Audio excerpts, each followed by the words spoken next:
How's it going, Football Daily family, and welcome back to another Sunday Vibes. I have to say, there's a bit of an illness hit the office. Illy vibes. The nasal speaking. Patrick Van Straat is also a little bit ill, and Chris is just always ill.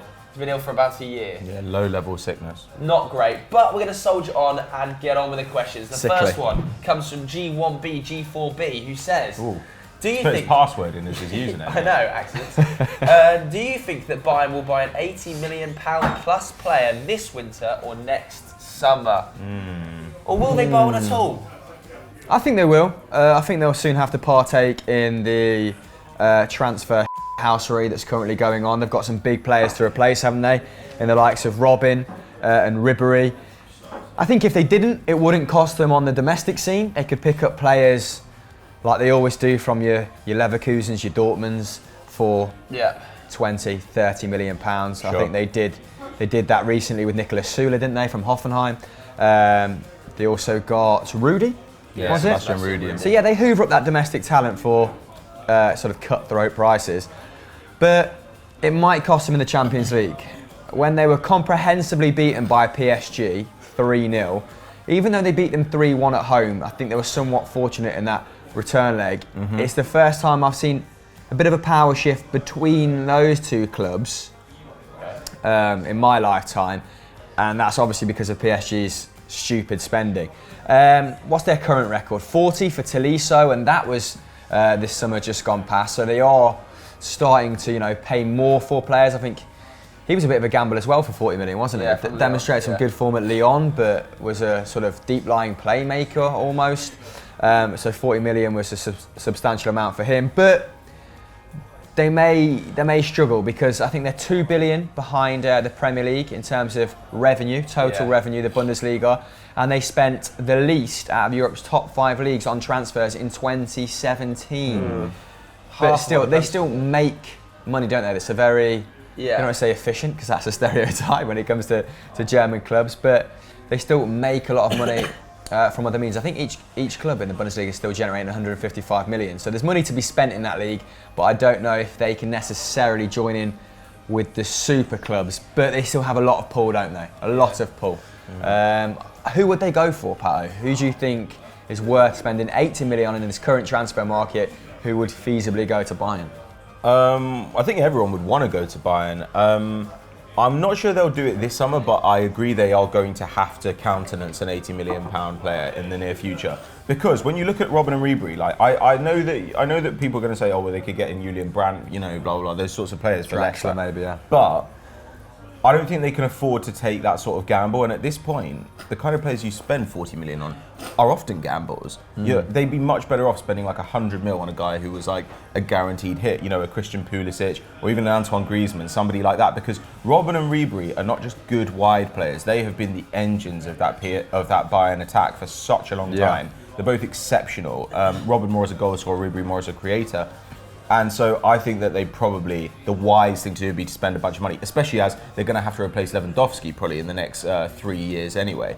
For that, maybe they'll go for Timo Werner, but if I were them, I would be looking at Christian Pulisic, and if you want him, I reckon you're going to have to pay probably more than 80 mil. If you go for Griezmann, you're going to have to pay more than 100. So that would kind of be my thought, and I think you're right.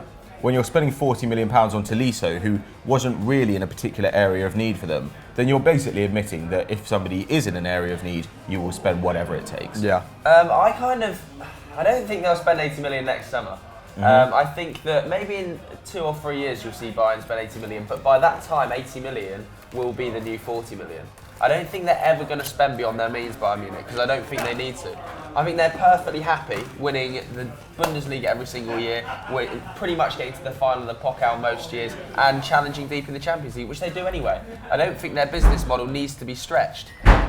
They don't have a need and a necessity to go out and spend 100 million like PSG do, where PSG's owners demand that level because they need to be all showy and all flash, and they need the superstars. Bayern don't need that. They've never needed that. But I think that could be quite dangerous to rest on their laurels while other clubs sort of they go after the likes of. And historically, it's not something they've done. But I don't think they are necessarily resting on their laurels by signing cheaper players that they've then developed. I think that's a core principle of Bayern Munich, and I don't think they'll want to throw that away. But they haven't developed an outstanding talent for some time. And that is a big issue at the moment at Bayern, isn't it? They're saying their current crop of youngsters aren't good enough. But that is also. So if there is that chasm there, they will need to invest, but won't equally, they've kind of filled that chasm by just going, okay, we're just going to sign every single one of the best 22-year-old Germans and the best 22-year-old from the Bundesliga. Yeah, and I'm not sure that they can really claim that like developing players is really a part of their ethos anymore, because they got in Kingsley Coman. If they wanted to develop him, they should have given him more than 1,500 minutes over the past 2 seasons. But when I combined. say developing, I don't Instead, necessarily they always mean rely for on their Robin own and youth Ribery. academy. I think. No, I'm not talking about from the academy, but I mean like Robin and Ribery, like they've still carried on playing them despite the fact Ribery's 33, Robin's 32. Yeah, they flog them like horses, don't they? Yeah, the wise thing to do would have been to give Coman those minutes, or given they've got a wealth of talent in midfield, maybe experiment with a formation that didn't require so much creativity from wingers. Maybe instead they could go through the middle. And this might come with the next manager, right? Because Carlo Ancelotti was never going to overhaul the youth system, was he? But if rumours are true and Thomas Tuchel comes in, then. But do you think the Bayern would ever hire a manager that will go, I want a £150 million player? I don't think they would. I think that's a direct competition to the way the club is built and the way the Bundesliga is structured with so much power with the fans. I like to think that they'd be open-minded about it. Like, do you not think like it's like Chris says, Bayern Munich are not going to rest on their laurels. They did that once before, and they went through a period where Wolfsburg won the league, Schalke, was that early 2000s? No, this was late 2000s. Like, you know, when like Wolfsburg, mid to late, Wolfsburg won it, I think Stuttgart won it, and Dortmund won it twice, and they got left behind for a minute. Yeah. And they knew they had to regenerate, and they did. They brought through Alaba, they brought through Müller, Schweinsteiger became a central midfielder. You know, so I think that probably they will need to be proactive, and if that's what it takes, then they'll maybe do it. Maybe it depends what happens in the Champions League this year. If they get knocked out of the quarters, and they get knocked out of the quarters again next year, then you might see them think, right, we need to rip things up and start from scratch. Yeah, but what do you guys at home think? Do you think that Bayern are going to go spending loads of money, or will they continue with their current ethos? Let us know your thoughts in the comments below. Our next question comes from Big77, who says, who is the biggest bargain of all time? I'm going to go for Pirlo to Juventus. The handing over of power in Italy. I think they won 4 consecutive Scudettos upon his arrival. At the base of midfield, deemed surplus to requirements at Milan. 32 years old, Conte thought, we'll have a look at you. And what a signing. Free transfer, him and Pogba in midfield, cost 0. Actually, I think they paid like £700,000 compensation to United for Pogba. That's ridiculous. Pogba and Pirlo for under £1 million. Incredible. Yeah, Juventus have conducted some very good business of late as well, haven't they? Yeah. I mean, buying Higuain for 90 is a big statement though. But yeah, I mean, the shocking thing about that transfer was that AC Milan thought his best years were behind him at 32 years old. And as you said, as the regista in Conte's Juve team, protected by Vidal and Pogba to an extent. You know, he did a lot of his running as well, didn't he? They certainly, helped Juve become the top dogs again. From my own club, Henrik Larsson, I've said it before on this show, 650k, 240 goals later. What a player he was. Arrived as an unfancied winger. I think took him 7 games to score his first goal. But the rest is history, you know.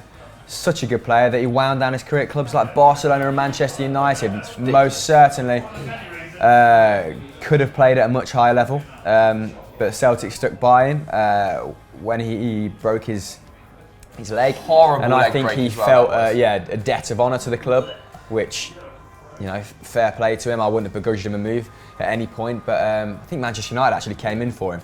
Not surprised. But talking to Manchester United, didn't you buy Peter Schmeichel for 500 grand from Bromby? Yeah.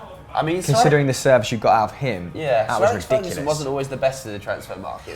There's some calamity goalkeepers in particular that post Schmeichel and pre Van der Sar were an absolute nightmare, which shows how good this bit of business was. 500,000, I think, 5 Premier League titles, a treble, a Champions League later.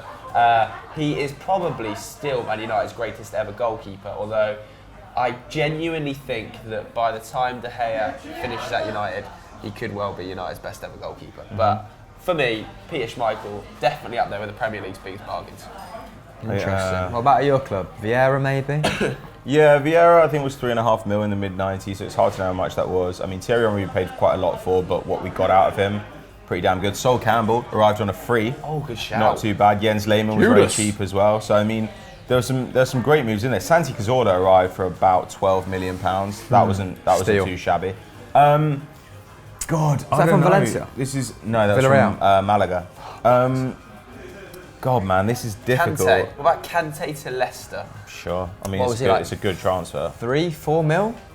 Absolutely Not ridiculous. bad. I mean, turning over 10 times that 2 seasons later, it isn't bad at all. But Wilfred Ndidi, I think, could prove to be a very similar ilk of player. I don't think he cost Leicester an awful amount, but yeah, he certainly doesn't belong in this conversation with some of the players we've mentioned. So, what we're saying? I'm going Lars and you're going Perlo. Who are you going? I might go Pogba. Why not? What, to Juventus? Yeah. Oh, obviously Poll that's it. United. But pick the poll up there. You decide. Henry. The final question of the day comes from Mohammed in the comments section. If you want to be involved next week, get your question down there with the hashtag Sunday Vibes. He says, after a great Manchester derby, not particularly, what has been your game of the year so far? PBS. Easy for me. Man City 5, Monaco 3. It was absolute carnage. Like, City went down early on, and it meant that they just came out of the blocks flying. Both sides, I was going to say both sides decided not to defend, but actually, like, there were very few shots in the game. I seem to recall there were under 20 from both sides put together. But pretty much everything went in on the night. Mbappe was really exciting. It was kind of a bit of a breakthrough for him. Monaco had already scored over 100 goals in all competitions by that point. So they were absolutely flying. And it was just so entertaining. You know, like, at one point they looked they were going to run away with it, and then City came roaring back into it, ended up winning comfortably. Like, I mean, there were goals, there was calamitous play in the centre of the park. Unbelievable finishes as well. It was like there was no play in the centre of the park, basically. Yeah. It was just like the ball would get hoofed from one final third to the other final third. Somebody would score, or the keeper would save it, throw it back into the other final third, and somebody would score there. It was just mayhem. Was that the Falcao lob? Yeah, and it was just like the chip, and it was just like I think it's the first time that 8 goals have been scored in the first leg of a Champions League knockout game. Correct me if I'm wrong. That's crazy. But it was just so entertaining to watch, and showcased the best and the worst of both sides. I thought it was great. I'll go for the Barca 6-1 against PSG at the Nou Camp. That was one of those sort of games that I think will always be talked about for like 20, 30 years as probably the greatest comeback in football history. Yeah, Champions Right League anyway. folklore, isn't it? Neymar that night was unplayable, wasn't he? It was one of the rare nights where you see Messi overshadowed, and Neymar was just incredible. Just at the end, when he clips that ball into Sergio Roberto on his left foot, I believe, I don't think there's many players in the world who would have taken that pass on first time on their supposed weaker foot.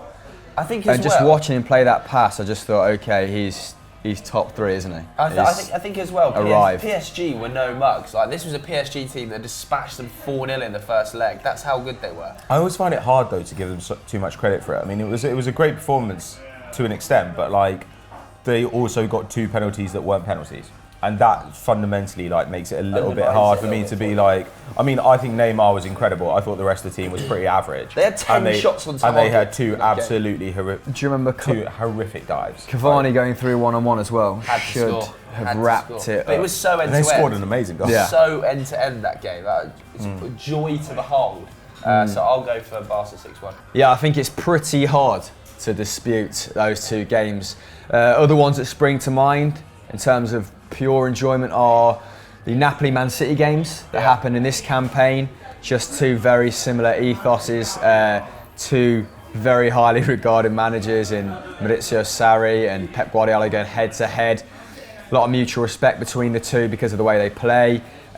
Just the football on display for a purist was just mesmeric. Little passes here and there. You have Dries Mertens, Insigne, Hamsik in the form of their life. You have the burgeoning prodigious talents of Sterling, Sane, and Gabriel Jesus really arriving over those 2 legs. I think the second one was 4-2, wasn't it? Not as good as the first. Goulam came off, and that's the first time I realised how good a player Goulam is as well. I think we could see him move fairly soon. Maybe in the last Champions League campaign, Real Madrid Bayern as well. Yeah. What did that finish? 4-2 after extra time. I think Cristiano Ronaldo got his 9th. I think he scored 60 in that Champions League campaign, around there. Zidane used him very sparingly, but he came to the fore at the end of the season, didn't he? Asensio came on, scored that absolute banger. Robert Lewandowski scored as well. I think there was 50 shots in that game. It's incredible. 50. So it was an absolute shot fest. Great one for the neutral. Late drama. Yeah, two great teams, but they all appear to be happening in the Champions League. All Champions League games. What a tournament. Yeah, I know. What a tournament. But what about you guys? Game? Yeah. Chris did it as Do well. that. Let us know in the comments below right now. So that's it for this episode of Sunday Vibes. If you want to be involved next week, get your comments in below. Very noisy pub, it's just suddenly gone quiet. So apologies for any audio difficulties. Pato, 90+1 is what this week? 90+1 facts about Paul Pogba up this week. Next week it will be El Clasico just in time for the first of the season. Make sure you stick around for that one and make sure you subscribe to the channel as well. FDFC, Joe, I hear you say. Yes, our final training session is out. Came out yesterday, I believe. We're learning how to use the space. You know, like the marauding fullbacks of Guardiola and Pochettino. Embarrassing stuff, really. Adam Templeman is horrific in that and well worth Adam a the watch. throw-in Templeman. And we also have another personal mastermind going up. It's been a long time since our first one with Thomas Muller. This one is with England's latest midfield maestro, Harry Kane. Harry Kane, Harry Winks. Almost got there. He's dying, so goodbye. Bye.